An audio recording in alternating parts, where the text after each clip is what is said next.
we've got some breaking news here. The Biden administration just today announcing a $425 million program to expand state clean energy initiatives, including installing renewable energy systems and clean energy infrastructure like wind, solar, and EV charging. So more money, more funding coming just weeks after the president signed the Inflation Reduction Act into law, and that includes mass clean energy tax credits.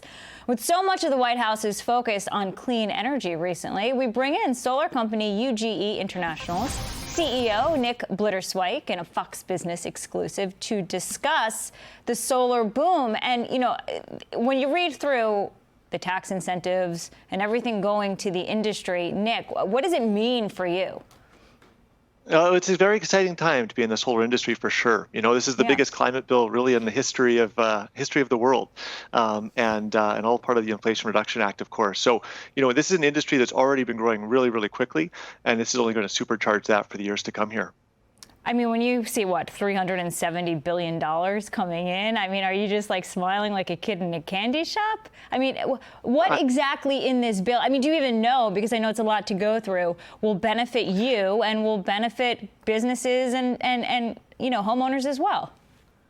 Yeah, for sure. So, you know, in many ways, the IRA, as it relates to solar and other forms of renewable energy, in many ways, it's a continuation of policy that's been in place for the last 15 to 20 years. So using the tax code through the investment tax credit to incentivize renewable energy. But what we're so excited about with the IRA is that number one is a 10-year extension. So that's longer than any extension than this industry's had in the past. And there's also a lot of ways to incentivize domestic manufacturing of solar panels, to incentivize different types of like battery storage and other aspects of the industry that were kind of left out in the cold before.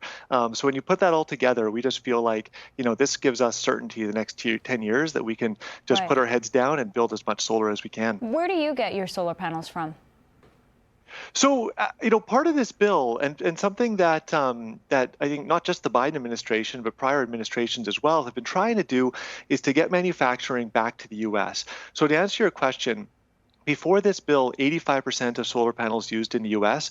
were manufactured outside the country, largely in Southeast Asia. So not in China, as many people expect, but over in Southeast Asia. So one of the things the IRA does is it provides specific incentives for manufacturers to onshore here to the U.S. and increase production. And if you do, you get a better tax credit or a bigger tax credit than you otherwise would. So we fully expect over the next couple of years to be able to use a lot more domestically manufactured product in our projects. And then, you know, if you put this on the timeline, what is the share of power that we get from solar now here in the U.S., and what is it projected to be in the future thanks to all these investments? Yeah, so I think it would surprise a lot of viewers that as of the last 3 years, solar is already almost 45% of all new energy that's being installed in this country. So it's already really significant. Not all energy, that's all right. New energy. So wind and the like.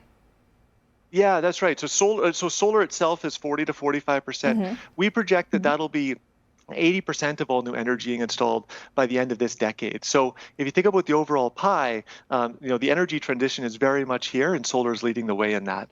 But what happens when it's not sunny out? Well, so fortunately, battery storage has come leaps and bounds over the last decade as well. So in terms of that question about what do we do when the sun's not shining, we're in a day now where you can couple solar with battery storage, with wind, with other, you know, the grid as it exists, including natural gas and so on that's on the grid as well. Put that all together and you have a very, very much more secure energy system than you had before. So, you know, one of the things the IRA does is it incentivizes both manufacturing of battery storage here in the U.S. and also the usage of battery storage for projects as well. So the energy grid can handle this? Or does the energy grid can absolutely. Yeah, go ahead. Yeah, sorry to cut you off there. I was trying to say the energy grid can absolutely handle this, and I think that. I think like the energy transition, again, is so far along this pathway, and with the electrification of transportation and so on as well, I think it's a really exciting time, actually, to be investing in the grid, in the energy system. We're looking at some of the solar players now. First Solar, for instance, is down a whopping 20 cents today. And when a market that is down so much, that's a big deal. Crunching some of the numbers, just because I was mentioning First Solar, from when this deal, this Inflation Reduction Act was passed, in late July. The stock's up more than 50%. So a lot of money has come into this space for all of the reasons that you attest to. But I want to take it a step further. Let's look at what's going on in Europe. Everybody's buzzing about this story today that next month, or in October, for the British, they're increasing the cap on energy bills by 80%, and then they say, well, that's probably not going to be enough. We're going to increase it again in January. Oh, and then again in April. I mean, is Europe business for you? Because they are so nervous there about how they're going to get their energy, how they're going to heat their homes. Is that new business for you?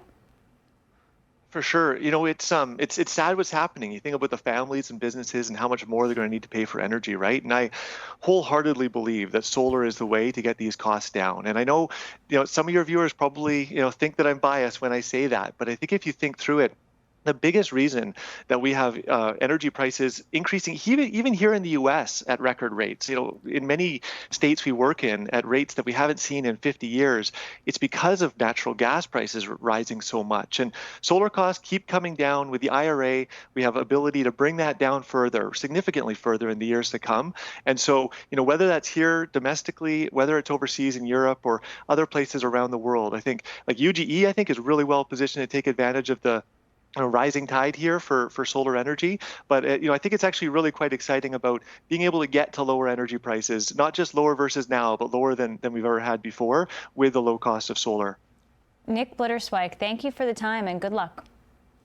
Thank you so much. Of course.